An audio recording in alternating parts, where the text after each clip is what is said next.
This is the 40 Thrive Podcast, Episode 5. You're listening to the 40 Thrive Podcast, the show created for women 40 and beyond, ready to shake things up. Get exclusive access to expert advice, support, and strategies that will inspire, motivate, and give you the tools to not just survive, but thrive. And now, your host, Jackie McDougall. Welcome to the 40 Thrive Podcast. Here we are in the final days of 2018. How many of you are getting ready, setting some goals, making things happen, or just eating your body weight in chocolate? I think I'm doing all of the above. I don't want to chat too much because I want to get into today's episode lickety split. Danisha Danielle Wrighster is here.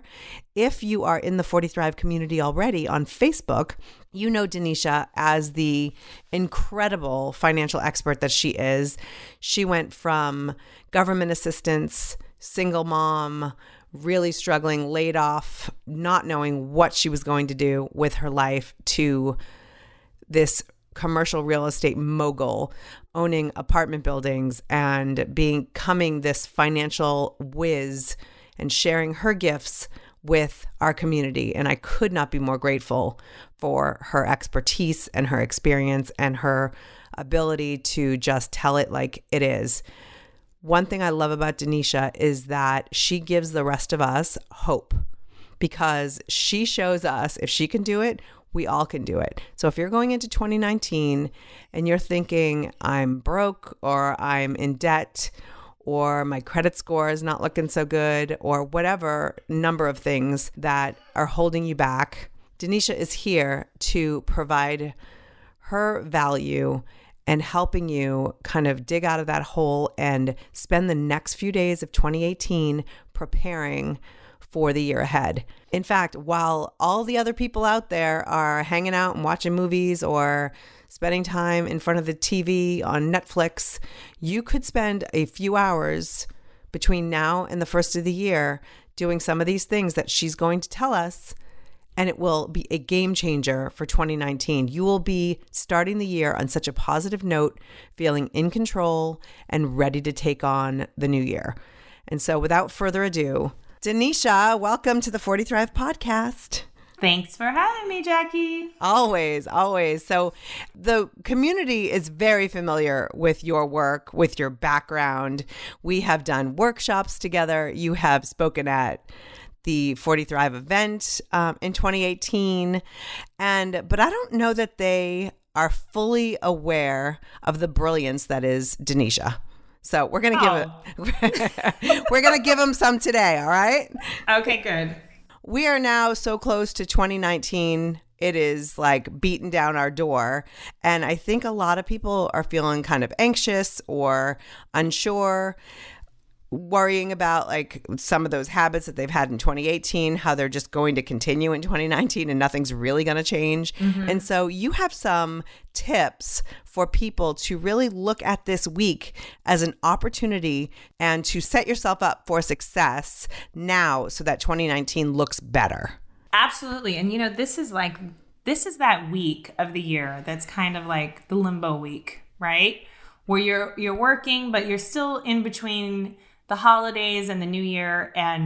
And so this is really a good time to do these type of activities without being in the regular hustle and bustle. Maybe you're like working from home, like both of you and I are. Yep. Or maybe you have a couple of days off or you're returning your holiday items. But if you can take the time to utilize these business days that are kind of the end of the year to do some things that are related to your personal business, I think it definitely starts off the next year on the right foot. Awesome. So let's get right to it. So you have 5 tips. Let's start with tip number 1. Okay, number 1. All roads with money lead to credit. All of them. So my number 1 tip is to pull your credit report and then check it for any corrections that are necessary or inaccuracies, any extra inquiries that are on there, and to basically make the step to dispute them. Okay, let's talk about that for a second. So I am willing to bet that there are people out there who are like, I don't even know. You just said pull credit report. What the hell are you talking about? So let's break it down. So they can go onto any of these websites. I know there's like freecreditreport.com or Credit Karma. I mean, I know that. Do you have a site that you like to use? Oh, that's a great question, Jackie. I probably did skip ahead. Okay, so what I do is I actually do a credit monitoring, and there's several credit monitoring companies that you can get free credit reports through, or you can just go to freecreditreport.com. But honestly, I do think it is a good investment of your money to have credit monitoring, because if and when things do pop up on your credit that are inaccurate, you can address them instantly when they pop up, not months later when you discover them or you're in the process of applying for something. So the one that I personally use is the one that I get through Costco, and I think it's called creditchecktotal.com, I believe is what it is. And you have to sign up through Costco to get the reduced rate, but Credit Check Total does all 3 bureaus, and it gives you a free credit report every 30 days. So you can kind of see where you are in terms of your score every month.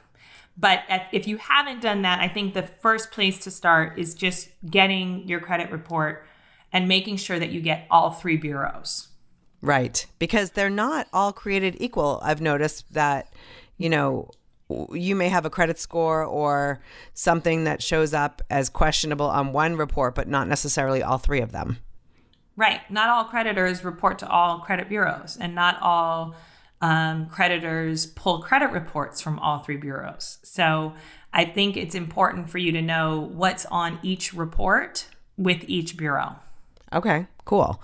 And so I've pulled my credit report. I've gone to one of these websites and I've looked at it. Every time I go to get credit, there's an inquiry there. So you're telling me that having companies inquire about my credit can actually lower the score. Absolutely. And when you have multiple inquiries, there's supposedly something where if you have inquiries within a certain number of days, then they don't ding you for your credit. But in my experience, you always get dinged. And I don't know if it just falls right outside of that credit reporting window. But I've also noticed that even if I pull with, let's say, like if I'm buying a car, which we just bought a car, they'll pull your credit report like 3 times. And it will ding your credit each time? Yeah. Oh. Yeah. So even though we only applied with 2 companies, which was a credit union and, the dealership, somehow we had like 5 or 6 inquiries, which just didn't make sense. So I dispute everything.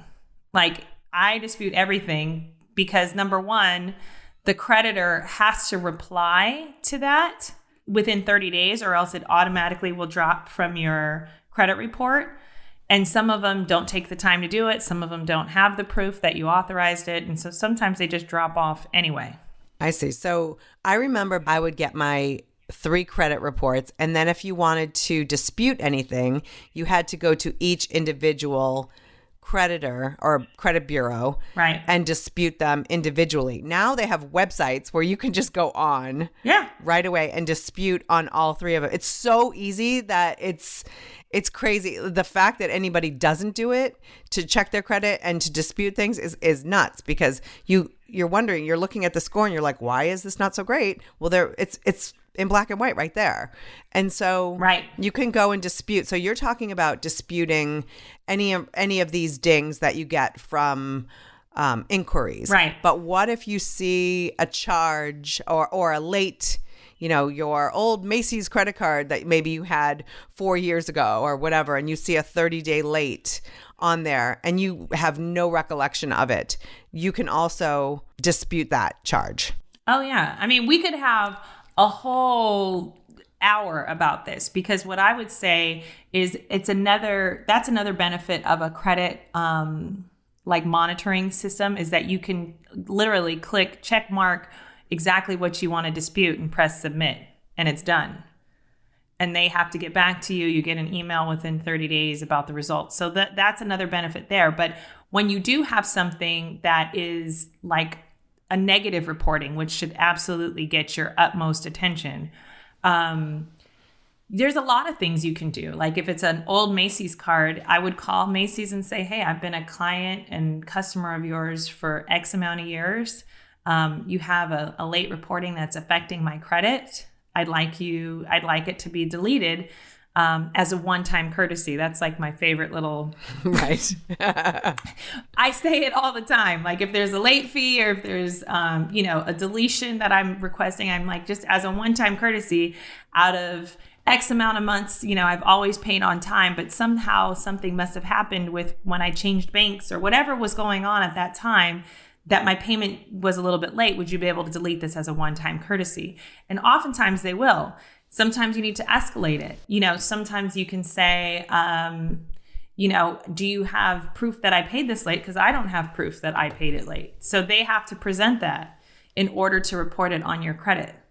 So there's a lot of ways to skin a cat. And like I said, we can go into like all of the ways well, to dispute these things. Yeah, and that's why in 2019, we are going to work together and provide people these individual workshops so they can really dive deeper into some of these topics, because I think it's really important for women over 40, women especially, with just that vibe I get sometimes when talking to women about finances. It's like they'd rather bury their head in the sand or change the topic or, oh, those are nice shoes. Like they don't necessarily want to talk about money. And I think that this is the time in our lives that we need to be empowered to talk about money and make decisions now that will carry us through the rest of our lives.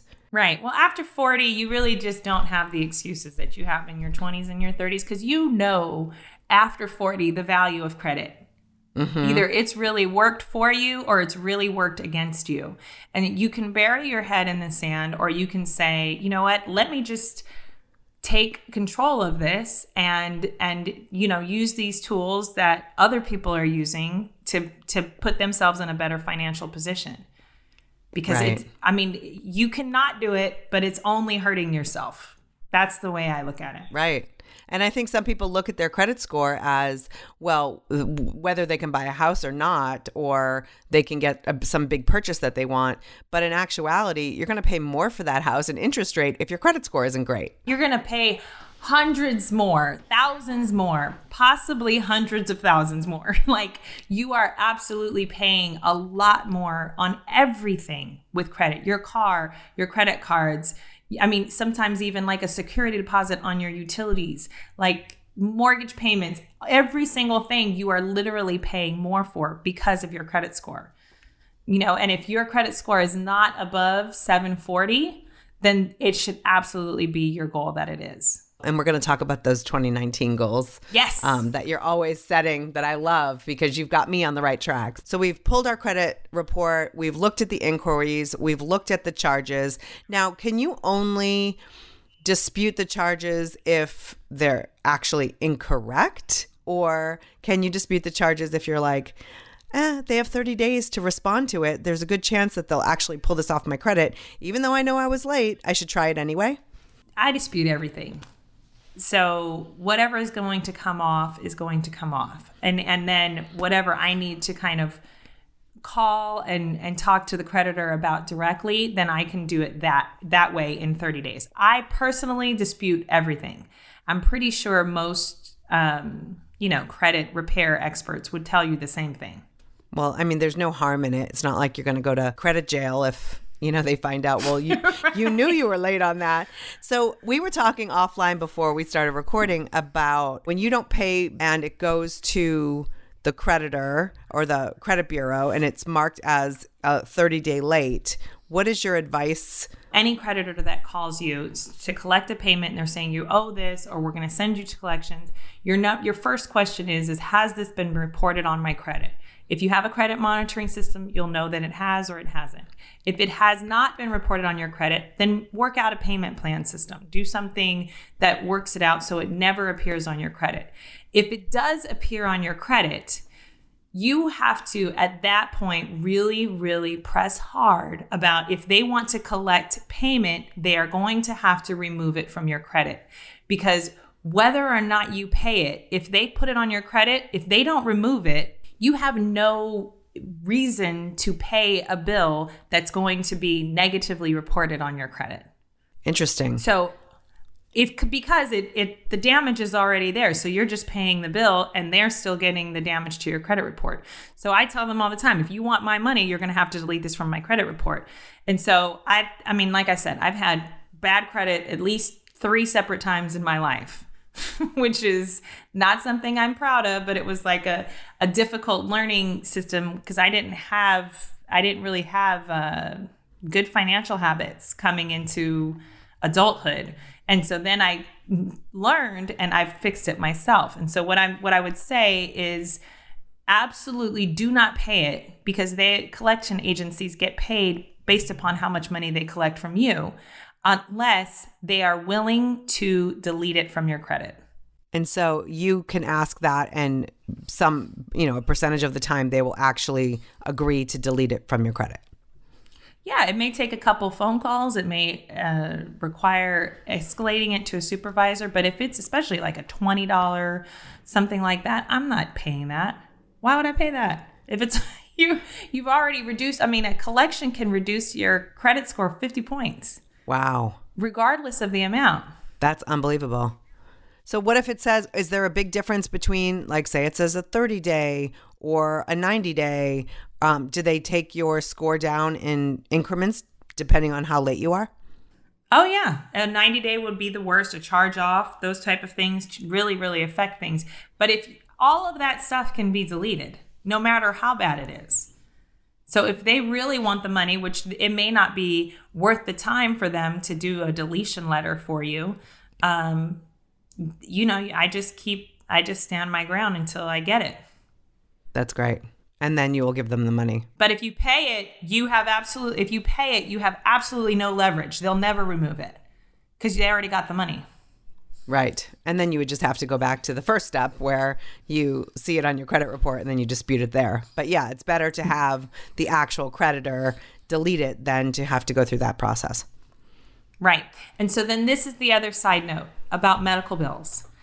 They will always prompt you for your social security number. And they'll say, for insurance verification purposes. But if you notice, all insurance cards say nothing about your social security number. They have an ID number that's your personal ID. And that's for a reason, because medical companies are getting your social security number for the purposes of collections. Oh. And you are not required to give it to them. We've got 4 kids, 1 on the way. And my husband has a lot of medical procedures as a former football player. So we go to a lot of different doctors. I've only had one doctor say that they would not service me if I didn't give them my social security number, which to me is a red flag.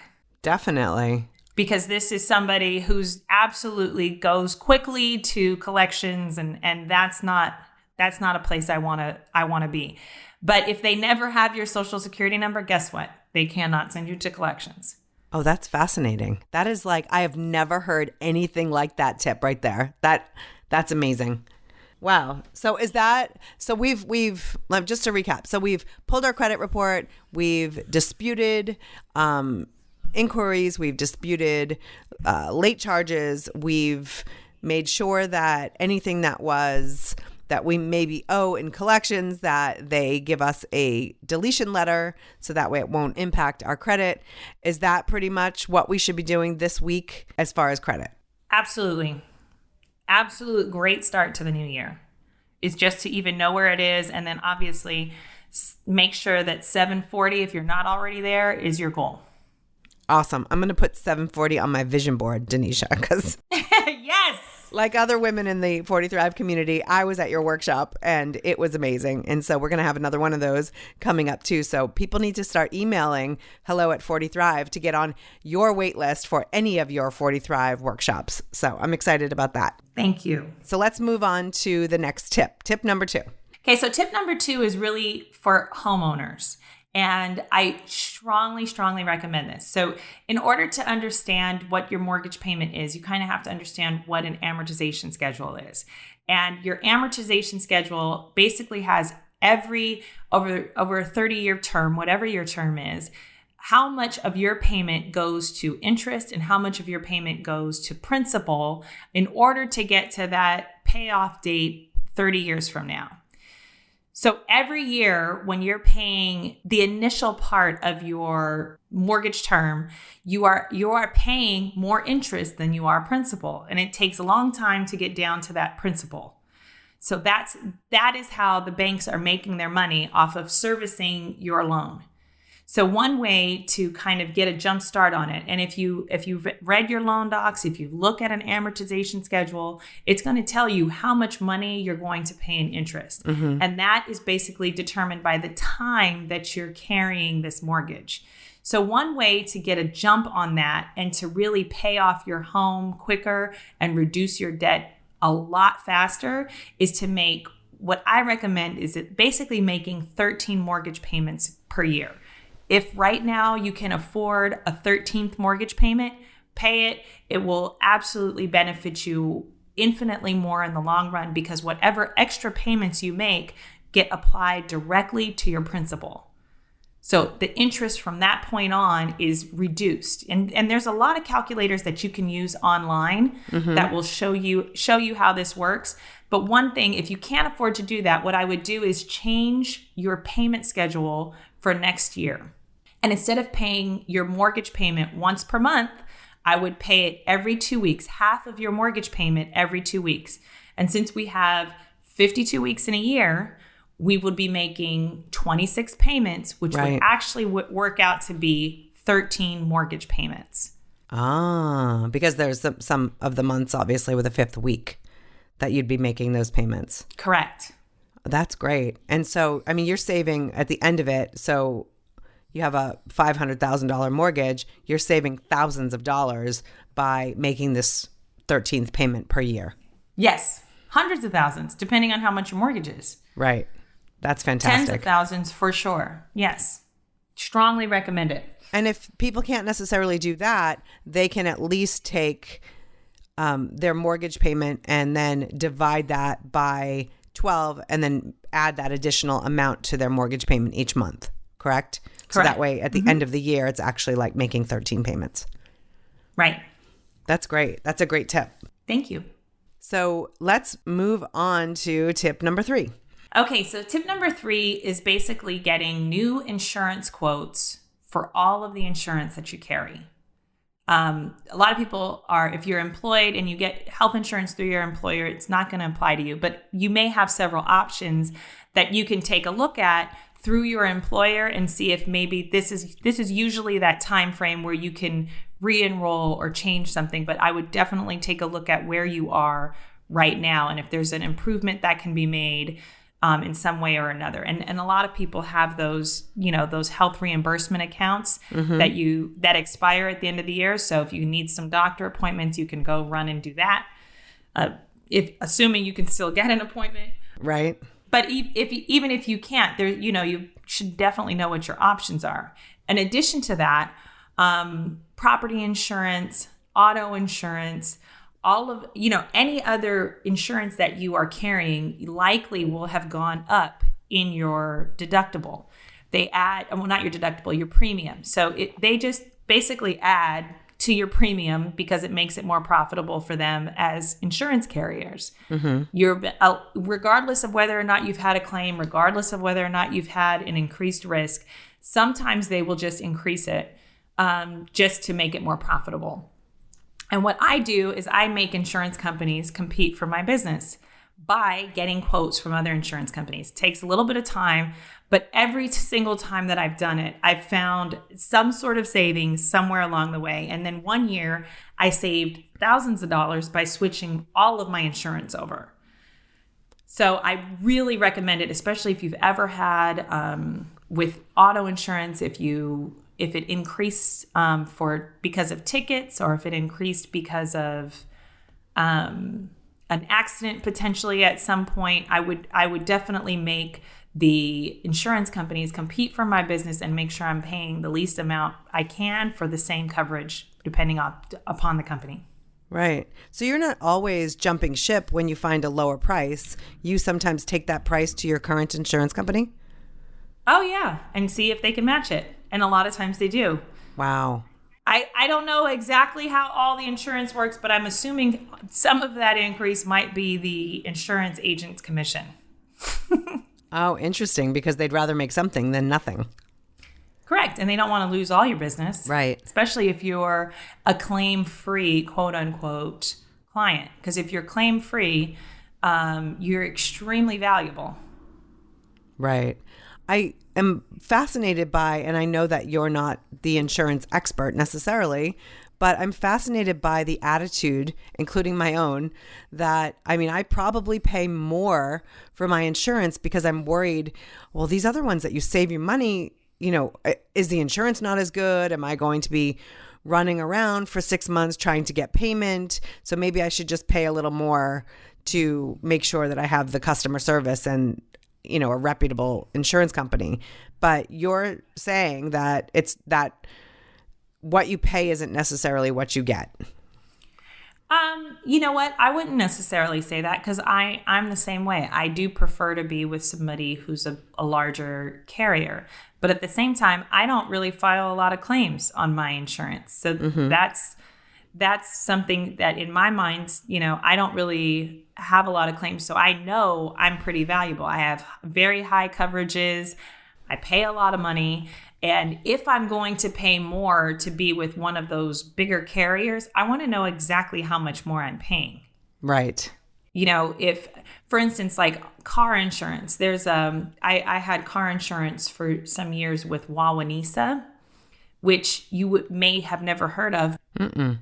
It's not something you see commercials for, but it's provided. I think it's provided to like government employees and military employees, something that's kind of a little bit off of the grid. And they have excellent coverage, much lower rates because they're not paying for advertising. Right. But it actually worked out for me that when I moved my homeowner's insurance and my auto insurance and my property insurance all in one place, the reduction in premium was worth it for me. But it has to be worth it for you in your situation. And if you're not going to go with a big carrier, you know, I don't really like having my auto insurance, which is probably the most likely claim that you're going to have. Right. Mm-hmm. With kind of one of those mom and pop places. I don't like the headache of it. Right. But right. I do want to use that number to negotiate if it's possible, and then see if that difference in premium is actually worth it to me in order to pay more money. Right. That's so interesting. So tip number 3 would be this week looking at get new quotes. Yeah, get new quotes. And so you can also do that online, or you could just call like the local broker as well. Correct. And I would say, you know, getting a little bit more educated. Over the years, I've gotten a lot more educated about insurance and what my coverages are and what would make me get denied, or something like, you know, what coverages are maybe optional that you may want to include, and maybe some that are not very likely, so you can have a higher deductible. I think it's also a good exercise to get a little bit more educated about what your insurance covers and what it doesn't cover for your specific lifestyle. Right. I think that's such a good point, that look at your lifestyle, look at what you're protecting, and get insurance that's appropriate to that. Right. And look at your kid. Right. You know, my daughter, I had an accident in my first year of driving, you know, kind of a single car, only my fault, hydroplaning in the rain accident. And then my daughter, you know, in her first year of owning a car, she rear-ended somebody, you know, and of course our coverage was, you know, very comprehensive. So all we're responsible for was the deductible.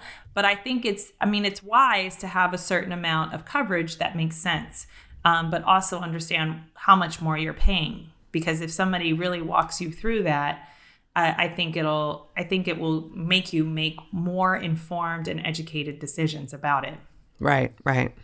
That's great. Okay, let's move on to tip number 4. So every credit card company will give you a summary of your bills. If you log in, it'll say year-end summary or something along those lines. And I would just really take a look at that and look at it by month, especially if you're taking a look at budgeting Because what I find is that most people really don't know how much they're spending. Right. And this is just really the first step in becoming like more aware of where your money goes. Some people, you can also do it with debit cards. So it's not just credit cards. You can also get them through your bank's online services to do some sort of year-end summary. And they're pretty good, even if you don't allocate it. They're pretty good at determining what goes where. Okay. And if not, you can usually go to a charge and say all checks to this company are utilities. All checks to this company are rent or mortgage. And it will actually do it for you. So then you can kind of see where things are for 2018 and see if there's something that you can change towards 2019. But the first step is really becoming aware of how much you're spending. Right. I mean, it's so true because you say, oh, I don't have enough money for this. And then you look at your year end and you're like, wow, that's a whole lot of money on Starbucks, you know? Right. Or I forgot I spent this on that. Like a lot of times that's a big thing. And I just had somebody who was like, I'm spending 25% of my income on personal care. Wow. She was like, I'm shocked at that. And I was like, that's a mortgage payment. Right. You know, but she's single. And so, I mean, these are things that like just be that first step into awareness. She was like, okay, I've got to figure out how to spend less money on this because it's just too much money. I can't afford it. Right. Or start making more money using your vision board techniques. That's right. Okay, so be aware of what you're spending and then make some adjustments in the new year, obviously, to, there's nothing worse than looking at where you spent your money and you're like, wow, I really could have done A, B, and C with that, or I could have gone on that vacation. We constantly hear people who are unable to do certain things in their lives that would bring so much joy. But if you were to look at your credit card statements or your bank statements and see where you're spending your money, I bet there's at least a mini vacation in there for you. At the very least. And truthfully, that should be your reward.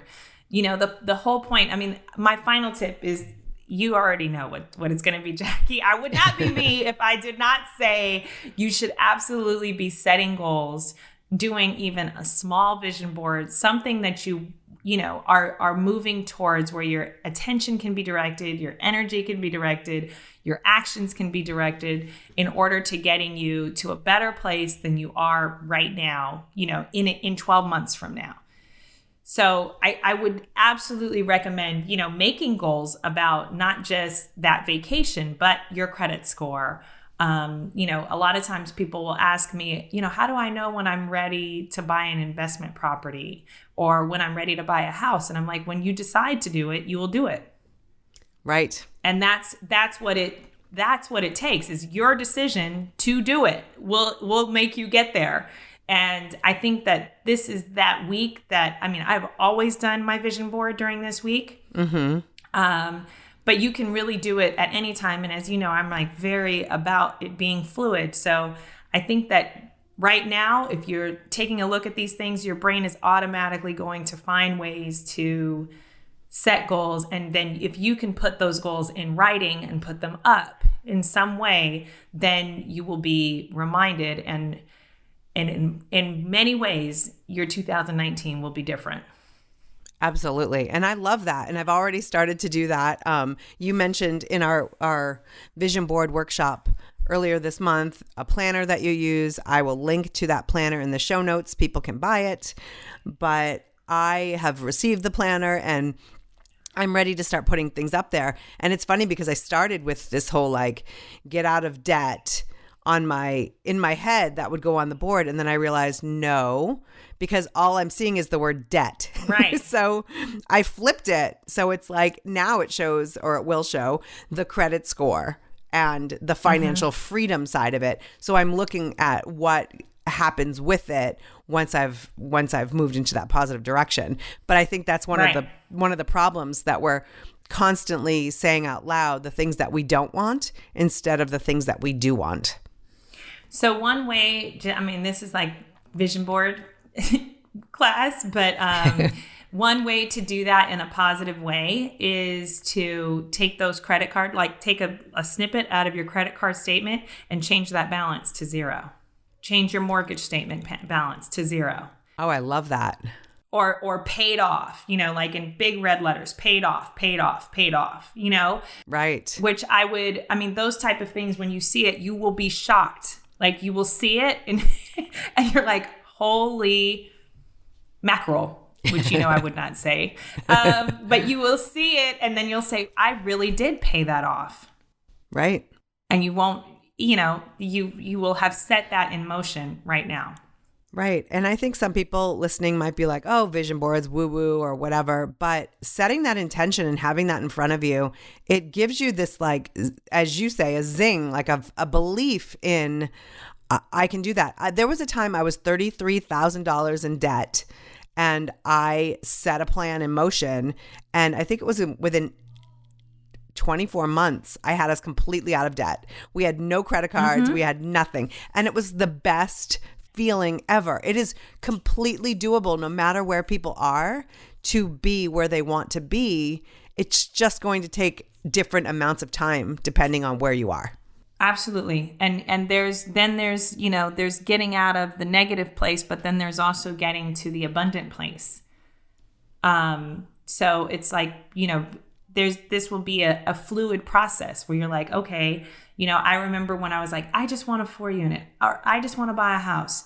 And when I did that, then it's like, I just want 100 units. Can I just have 1,000 units? Like there's a new layer, a new level. And I think that, starting and knowing that it's never too late and these things change as soon as you decide to make them change, is really the key, and there's not really a limit. Right. Well, I love your tips. I love the fact that, not only are you this uber successful real estate mogul, mom of a billion kids, wife, all doing all of the things that you love to do, but using your own personal story, the experiences you've had and to be where you are, I think is so important because it shows other people that they can do it too. And the fact that you allow yourself to be so vulnerable and so open only serves the world in such a really impactful way. So thank you, Danisha. Of course. And the only reason I do this is because if I can do it, really anybody can. I was on government assistance. I was in massive debt. I got laid off from work when I started doing my vision boards. So this is really achievable for all of us and any of us. And I think it's important that all of us get focused on it and take control of it. Absolutely. And I think that knowing that it's possible is amazing. And the fact that you are not only on this podcast, but in 2019 offering your services to help people, to teach people. If anybody listening wants to get on the wait list or at least be first to know about workshops that Danisha and I collaborate on, please email hello@40thrive and let us know. We will get you on that list. You'll be the first to know. You can sign up. I love that we're going to talk about things like money and credit and real estate and vision boards. And you kind of run the gamut with knowing so many things about a lot of areas that ultimately will give people such financial freedom if they follow your tips. Well, thank you, Jackie. And thank you for doing this. You're very welcome. Because I think it's important. Yes. And so before you go, one thing I ask every one of my guests, what does it mean to you to 40 Thrive? I think that, 40 thriving to me is really, I think when you turn 40, you are like, I am really, really, really a grown up. And I think to thrive in that is to really take accountability and responsibility for your own abundance and happiness and freedom. So I think to be 40 thriving is to be those things. Awesome. I love it. Thank you so much, Danisha Wrighster.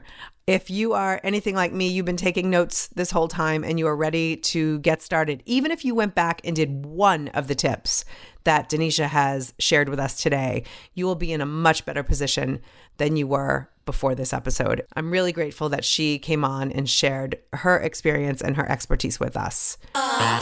If you haven't already, join us over at the 40 Thrive Facebook group. That's where you can connect with other 40 Thrivers, get some information, meet some experts, and be able to have a safe space to vent and to share and to celebrate. Thanks for listening. Take care and keep thriving.